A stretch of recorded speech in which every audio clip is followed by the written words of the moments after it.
Aimée heard the unmistakable shrieking of brakes, of shouting. "Anaïs, wait," she said. Her phone went dead. More than an hour later, Aimée found the cafe with dingy lace curtains. She eased out of her partner's Citroën, which was fitted to accommodate his 4-foot stature, and smoothed her black leather pants. Strains of Arab hip-hop remix drifted in from the street. The narrow cafe overlooked Rue des Cascades. No entrance to a back room was in evidence at first glance. Pinball machines from the 60s, their silvered patina rubbed off in places, stood blinking in the corner. Aimée wondered if she'd made a mistake. This didn't seem like the kind of place Anaïs would frequent. But she remembered the panic in Anaïs's voice. Apart from a man with his back to her, the cafe's round wooden tables were empty.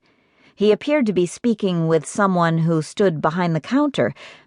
Old boxing posters curled away from the brown nicotine-stained wall. She inhaled the odor of espresso and Turkish tobacco. "Pardon, monsieur," she said, combing her fingers through her hair. "I'm supposed to meet someone in your dining room." As he swiveled around to look at her, she realized that there was no one else behind the counter.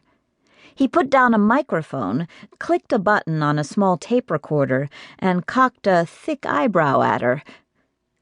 "Who would that be?" he said, amusement in his heavy-lidded eyes. His thinning gray hair, combed across his skull, didn't quite cover the bald top of his head. A long blue shirt sleeve, pinned to his shoulder by a military medal, concealed what she imagined were the remains of his arm.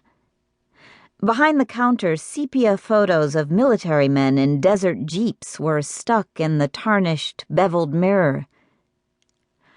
"Anaïs de..."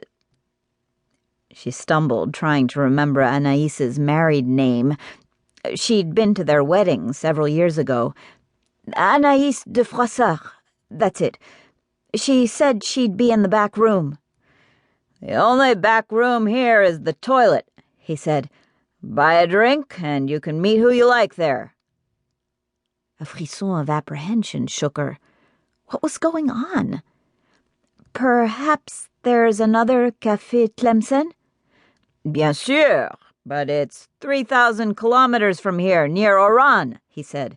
"Outside Sidi Bel Abbes, where I lost my arm." He nodded to his tape machine. "I'm recording the truth about the Algerian War, anti-colonial struggles from 1954 to 61, and how our battalion survived OAS-friendly fire bombardment." Why had Anaïs suggested this place?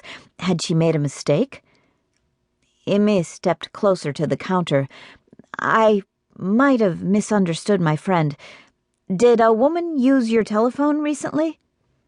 "Who are you, mademoiselle, if I may ask?" "Aimée Leduc." She pulled a damp business card from her bag and laid it on the sticky zinc counter. "My friend sounded agitated on the phone." He studied her, his hand wiping a falling strand of hair back over the bald dome of his head. "I've been busy with deliveries." "This isn't like my friend Anaïs," she said. "She was very upset. I heard car brakes, loud voices." She searched his face, trying to ascertain if he was telling the truth. He hobbled out from behind the large chrome espresso machine to where she stood. "Blonde, wearing designer clothes and gold chains, came in," he said. "She looked like she'd made a wrong turn coming out of the Crillon." That must have been Anaïs.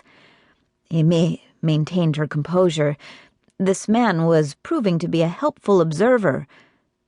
Torn between searching for Anaïs and hoping she'd return, Aimée decided to wait. She drummed her chipped red nails on the counter. She remembered Martine complaining about her sister. It was always, "Hurry up and wait." "Did you see her leave, monsieur?" He shook his head. She was dying for a cigarette.